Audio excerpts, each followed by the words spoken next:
Certainly one of the greatest traditions in college sports and one of the most respected games, if not the most respected game in all of sports. It's Army-Navy for the 108th time, and it happens this Saturday on CBS. Hey, how are you, folks? Jason Horowitz, glad to be with you on the Toyota College Football Preview.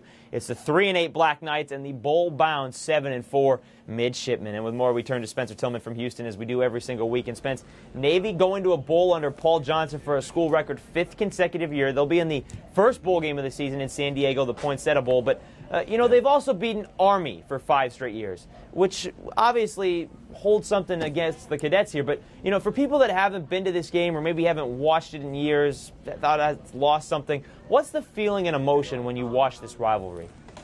Well, the game itself is huge, but, when I look at games, Jason, we tend to put them in specific categories. They may be border wars, they may be inner-city battles like USC, UCLA, but this game you can't really put into a category. It creates one. These players, when they take the field, know that they probably will not don NFL uniforms. This will be their last game if they are seniors. I had a chance to spend some time on the USS Carl Vinson recently, and those 2 days that I spent on there, all of those midshipmen talked about the importance of this rivalry and what it meant to them. Sequestered away, many times off the Pacific or the Atlantic coast. These young, talented people are on a $5 billion aircraft carrier, and the only thing they talked about was this battle, this matchup. Do we think we're going to win, and why we're going to win? They live with this passion year-round. So, again, this game does not fit into a category. It creates one. Certainly does, and the seniors, as you talked about, do maybe going off to battle after they graduate from their respective schools. They're not called upperclassmen, they're called firstclassmen in this game. You talk about the tradition and you talk about honoring the men and women serving the country and the men on this football field. What's your best memory of this game? Well, I just think the march-ons. I think when both the middies and the cadets come on, they have this certain attitude and aura about them, from their grays and their dark uniforms, the passion that you see in the faces and the people in the stands. It's something that really, again, it's very difficult to explain unless you've been there. I get emotional when I'm at this game because it means so much more than what's going on between the white lines. I see visions and images of soldiers that have fallen defending their country. I see historic battles that have taken place that have given us the unique opportunity of freedom here in this country. So this game, Jason, is much bigger than between the white lines for me.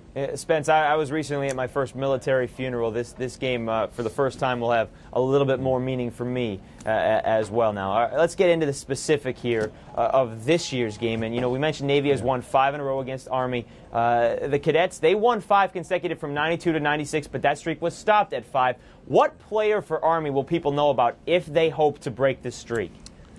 Well, you know what? I don't think it's the player. And again, this is part of what makes this very unique for me to look at this. I look at them as teams. And granted, there are a bunch of players on this ball club.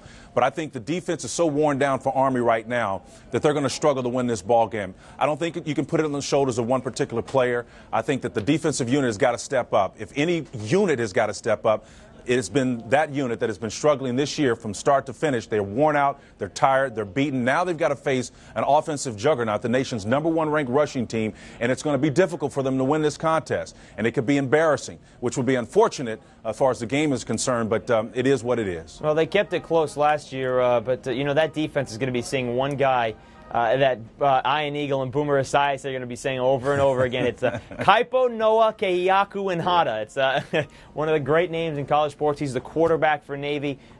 Runs that offense tremendously for Paul Johnson. Well, Kaipo does a fine job, there's no question about it. He also can put the ball up in the air when he needs to do it.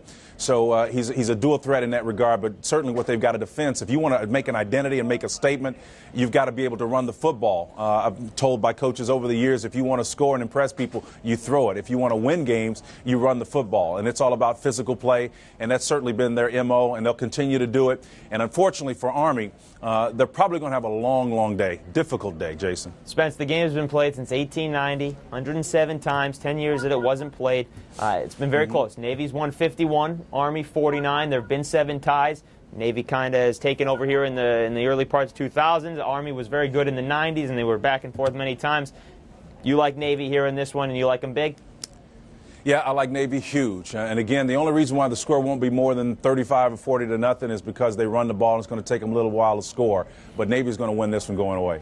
All right, folks, we'll see how that plays out. And be sure to watch it because it is always a good tradition and it's a good game to watch, even if you can't make it there to M&T Bank Stadium in Baltimore. Spence, thank you very much, sir, and we'll see you break it down on CBS on Saturday. All right, Jason, we'll see you. Always an emotional game for all those in attendance, chanting Beat Navy, Beat Army. You'll hear it all day. The game kicks off at noon Eastern on CBS. For more on this game or any other here in the last week of the regular season, stay with CBSSports.com. Watch everything else all over the CBS Audience Network. For Spencer Tillman, I'm Jason Horowitz. Take care.